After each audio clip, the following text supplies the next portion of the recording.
Clifton police کا Clifton block 9 نالا street پر ایک اسٹریٹ کرمنل سے مقابلہ۔ پولیس کی جوابی کارروائی کے نتیجے میں ایک ملزم کو زخمی حالت میں گرفتار کر لیا گیا۔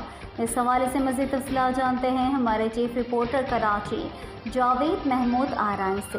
جی کیا تفصیلات ہیں آپ کے پاس، بتائیے گا۔ ایس پی ضلع ساؤتھ محظور علی کی خصوصی ہدایت پر تھانہ کلفٹن پولیس دوران پیٹرولنگ گشت پر مامور تھی۔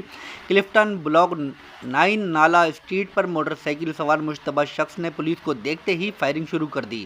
پولیس کی جانب سے جوابی کارروائی کے نتیجے میں ملزم کو زخمی حالت میں گرفتار کر لیا گیا۔ تھانہ کلفٹن SHO انسپکٹر سید راشد کے مطابق گرفتار ملزم کے قبضے سے ایک 9mm پسٹل، 5 راؤنڈ اور موٹر سائیکل برآمد ہوئی۔ ملزم کی شناخت حافظ احمد ولد بشیر احمد کے نام سے ہوئی۔ ملزم کا سابقہ ریکارڈ حاصل کیا جا رہا ہے۔ ملزم کو علاج معالج کے لیے ہسپتال منتقل کر دیا گیا ہے، جبکہ ضابطے کی کارروائی عمل میں لائی جا رہی ہے۔